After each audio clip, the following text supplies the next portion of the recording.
Bueno, con este aleluya llegamos a las 8:12 de esta mañana de martes 7 de abril, por ponerle un condimento tranquilo a la jornada en la medida de lo posible. Jorge Coll, director de medios de Lancelot, muy buenos días. ¿Qué tal? Buenos días, Erika. Bueno, pues por empezar por un sitio distinto al de los compañeros, la verdad es que no nos dio tiempo de hablar de este tema, aunque hablamos de muchos otros, pero sí quiero preguntarte cómo ves el arranque hoy del juicio que juzga, valga la redundancia, a Ábalos, Koldo y Aldama por la trama de las mascarillas, que parece que queda esto lejos en el sentido, Jorge, de que han salido tantas cosas que parece que ya no nos sorprende nada. Pues sí, es una de las cosas que suele ocurrir, porque al principio recordarás, ¿no? Los primeros meses todos los medios de comunicación, radio, televisión, prensa, todos abrían con el tema Ábalos, el caso Koldo, y se contaba todas las interioridades, que ahora poco a poco, se han sabido algunas cosas más, pero que se va a culminar con este juicio, que va a ser muy importante y creo que puede marcar un antes y un después. En principio, la suerte que ha tenido el Partido Socialista es que de momento se queda limitado el caso de las mascarillas, porque después quedan otros, hay otras derivadas de la presunta corrupción que se cometió en el gobierno de Pedro Sánchez, concretamente en el área de transporte. Digo que en este caso concreto lo único que se va a analizar es si se cobró o no se cobró comisiones y se malversó el dinero público, que no es poco.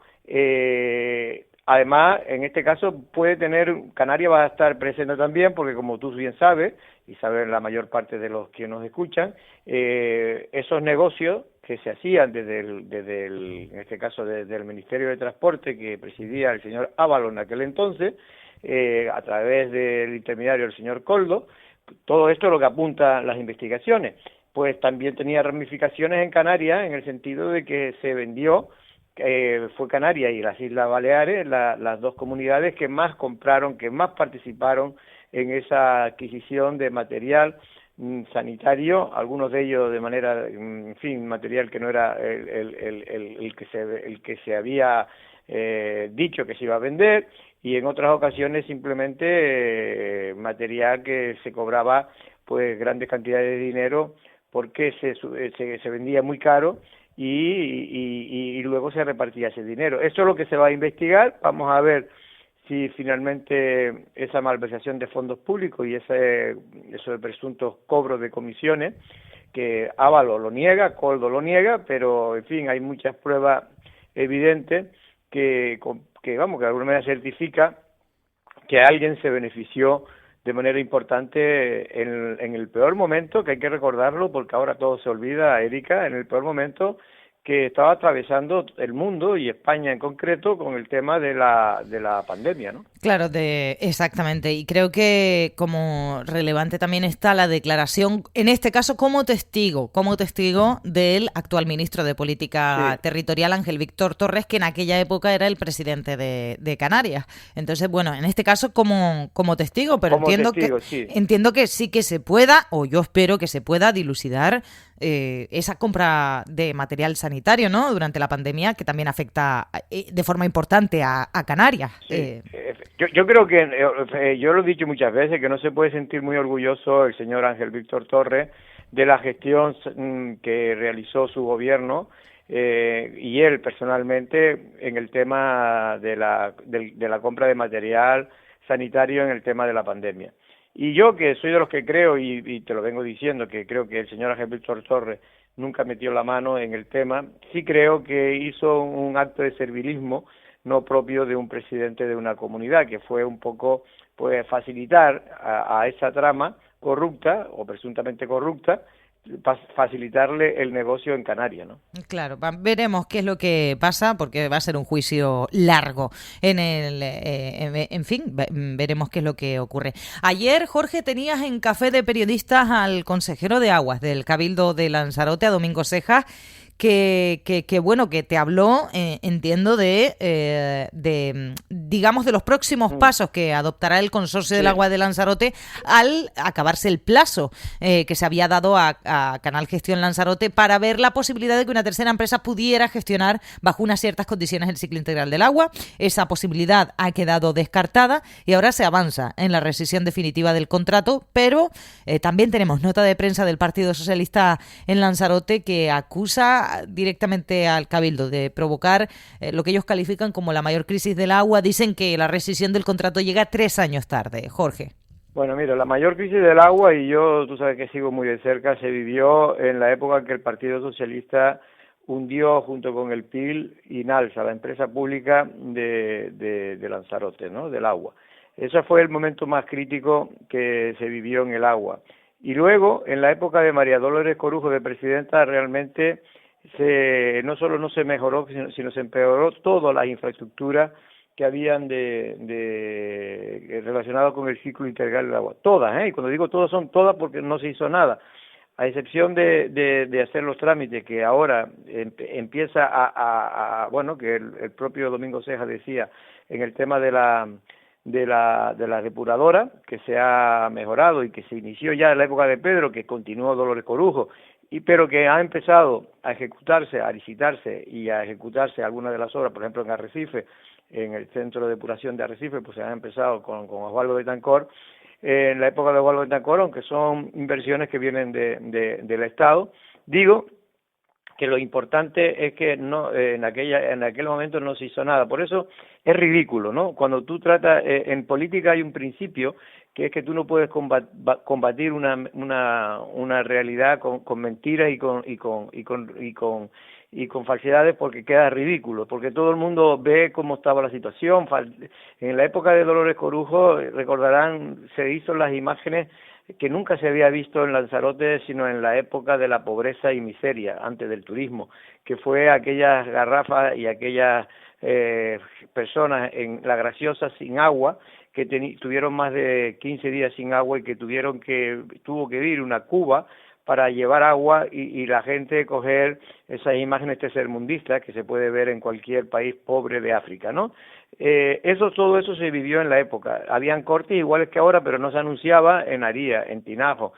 Cortes muchas veces también en las zonas turísticas, no por culpa de Dolores Corujo, evidentemente. Esto venía ya de un deterioro que venía sufriendo, porque el tema es que cuando Canal Gestión coge el ciclo integral del agua, hace lo que puede. No tendría que haber hecho unas inversiones, que es por lo que ahora el Cabildo se ha aprovechado para hacer esa resolución, que ya veremos qué dice después los tribunales, porque todo esto no es tan fácil como creen.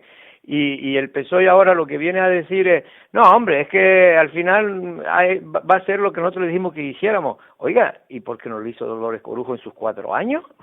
Si no hizo nada más que ponerle sanciones que después muchas de ellas ni se pudieron probar ni comprobar. En cambio, por lo menos el gobierno de Osvaldo Betancourt, de Coalición Canaria y PP, por lo menos han conseguido demostrado, según sus cuentas, de que hay dinero de Canal Gestión que no se invirtió en mejora de la infraestructura, o se invirtió en otras cosas, pero no en lo que estaba estipulado. Por lo tanto, en el contrato que en su día se hizo.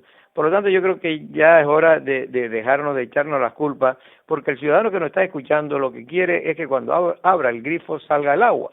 Y eso es lo que ha empezado a hacer el gobierno de Osvaldo Betancourt. Desde que llegó, cogió el toro por los cuernos y cogió, que es un toro difícil de lidiar, porque esto no lo resuelve ni Osvaldo, ni lo resuelve Loli, ni lo resuelve el que venga, porque esto es un problema ancestral que se viene deteriorando desde hace mucho tiempo. Pero hay que reconocer que por lo menos este gobierno ha cogido el problema y ha intentado aminorar de cara al futuro, con inversiones importantes que se están haciendo en renovación de redes, que es una de las principales obras de infraestructura que hay que hacer, Erika, para evitar que se siga perdiendo más del 50% del agua que se produce, que eso es, aparte de un gasto increíble en combustible, también es un gasto, digamos, ecológico terrible, porque se está emitiendo más CO2 al medio ambiente. Hay que tener en cuenta que una de las más contaminantes son la industria de la generación de energía. Es una de las más contaminantes, evidentemente, la más que emite CO2, junto con los coches. Es la electricidad y los coches, lo que más emite en este caso CO2 al medio ambiente. Por lo tanto, yo creo que estamos en la época si fueran los alcaldes que son miembros de la Asamblea del Consorcio Insular del Agua, lo que tendríamos ahora, más que discusiones partidarias y más cuestiones de ego, lo que hay que intentar es que resolver un problema que no va a ser fácil, insisto, ni con Osvaldo ni con el que venga, pero por lo menos sabemos que hay una hoja de ruta que se ha fijado un grupo de gobierno, cosa que no hizo, que se marcó el grupo de gobierno de Osvaldo Betancourt, cosa que no hizo precisamente Dolores Corujo. Pues vamos a ver si da resultados. Por cierto, Jorge, has mencionado el combustible. Justamente antes charlábamos con el patrón mayor de la cofradía de Playa Blanca, con Cristo Caraballo. Nos hablaba de que efectivamente se les ha encarecido mucho el tema del combustible, a las ya dificultades que tienen, pese a la buena noticia de la Reserva Marina, pues todo lo demás parece que no les acompaña mucho, y justamente valoraban como positivas las medidas del Gobierno de Canarias, que ayer se aprobaban en Consejo de Gobierno y hoy entrarían en vigor. En teoría, y solo en teoría, Jorge, deberíamos notar algo de mejora esta semana, después de más de un mes de conflicto, de guerra, ¿no? Hoy vamos a ver si en la televisión podemos, en los informativos y después en la tertulia, al menos comprobar efectivamente si ya se nota hoy la bajada. Yo me he estado fijando todos los días, cada vez que paso por una gasolinera, bueno, es una cuestión ya que tengo ya de manía, ¿no? De mirar siempre los precios, ¿no? Cosa que antes no hacía uno, lo cual quiere decir que la cosa está mal, ¿no? Porque cuando uno empieza a mirar los precios es porque ya le empieza a afectar al bolsillo. Y bueno, y efectivamente yo me puedo equivocar, pero creo que en la historia de Lanzarote nunca se había alcanzado los precios del combustible tan alto. Creo, me puedo equivocar, pero llegó a estar casi a 1,50. Es decir, que eso estamos hablando de un euro y medio.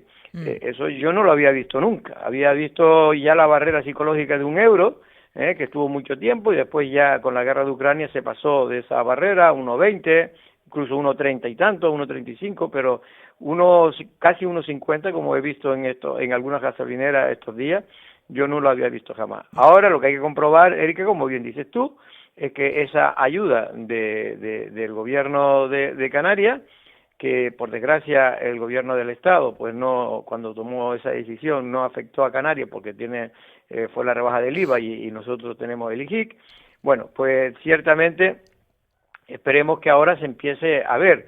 Yo soy de los que creo que esto se lo come rapidísimo, la ayuda, tanto la del Estado como la de Canarias. Si el conflicto continúa, y esto no se sabe, porque esto no se sabe como con este hombre que tenemos ahí al frente del país más importante del mundo, la potencia mayor del mundo, no se sabe lo que puede ocurrir. Y tú imagínate que esto se complica durante 2, 3, 4 meses más. Esto, vamos, se los come, se los yasca en un momento. Es que el problema es que ya se está complicando, porque yo creo que todo el mundo entero está viendo que este señor se metió en un conflicto auspiciado por Netanyahu y que no sabe cómo salir. Es que no sabe cómo salir. Es que la única salida que él tiene es decir que hoy va, cuando se acabe el ultimátum, que hoy va a bombardear todo Irán. Es que ya aparte que es un disparate, ya desde el punto de vista humanitario, porque es un disparate, es decir, matar a gente civiles que nada tienen que ver, gente que incluso muchos de ellos están en contra del propio régimen de los ayatolás. No tiene ningún sentido. Aparte de eso, que ahora dice que va a empezar a bombardear temas críticos, ¿no? A instalaciones críticas, como pueden ser nucleares, que eso es un peligro completo, lo que son puentes. Yo no sé qué va a hacer después, la próxima vez que escale el conflicto, que va a tirar a los hospitales, porque es que ya no le quedará mucha más cosa que cargarse.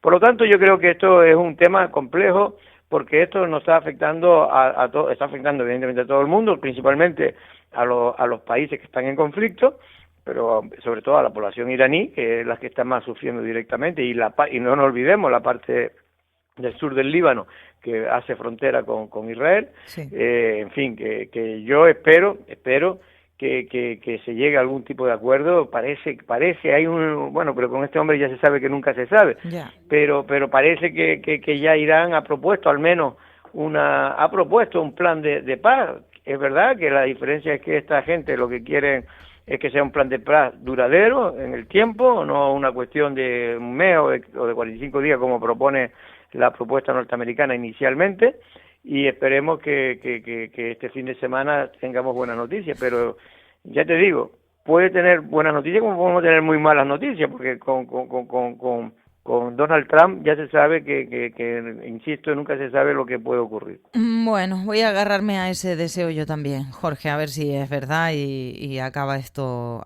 pronto por todos los inconvenientes que has dicho, no solo los económicos, que son lo que nos afecta a nosotros, sino el humanitario sobre todo. Jorge, y la cesta de la compra, te digo que es todo, porque claro, cuando sube el combustible, sube todo, y Canarias, que vive traemos todo a través del transporte, pues ahora los fletes cada vez más caros. Es que mira... Y todo esto es tú que vas a la compra, que yo sé que tú no dejas ir a tu novio, sino que vas tú directamente, pues estás notando en el bolsillo lo que te cuesta los kilos de papaya que te compras. Claro, pero por eso lo estoy dejando ir, para que pague él. No, pero lo que te quiero decir, Jorge, es que el gobierno de Canarias, es una broma, más o menos es una broma, que el gobierno de Canarias, por ejemplo, Valentín lo ponía sobre la mesa, dice, oye, que el gobierno de Canarias, porque parece que en un primer momento había como una cierta confusión de qué productos y qué no incluir en esa lista de IGIC 0. Claro, se incluyen café, mantequilla y sal. En el caso de la mantequilla y la sal, decía Valentín, bueno, yo no sé cuánta sal compran ustedes, el tema de ponerlo al cero. Sabes, que son medidas que está muy bien, pero que en realidad aquí la única solución es que se acabe esta guerra ya. Eso era, yo siempre digo que esas medidas que se toman era cuando antes, pues la miseria que había en Canarias, pues hacía que como mínimo tuvieran pan, mantequilla y leche, ¿no? Que era lo básico, y huevo. Sí. Y efectivamente, y eran los productos que estaban, en la época de Franco se topaban, no se permitía, en algunos momentos de crisis no se permitía. Por ejemplo, el pan tenía un precio, ¿no? Eso mucha gente lo desconoce, lo digo porque mi padre tenía una panadería y teníamos también, yo dije, mi padre siempre eligió los negocios peores que habían, que era el pan y los huevos, pues también teníamos una granja, y eran los precios que Franco siempre topaban en aquella época, y entonces era una ruina, y de hecho pues casi nos arruinamos con esos dos negocios. Bueno, veremos qué efectos tienen estas medidas a lo largo de la jornada y de la semana. Jorge Coll, director de medios de Lancelot, un placer como siempre, gracias. Venga, un abrazo. You were only waiting for this moment to arrive.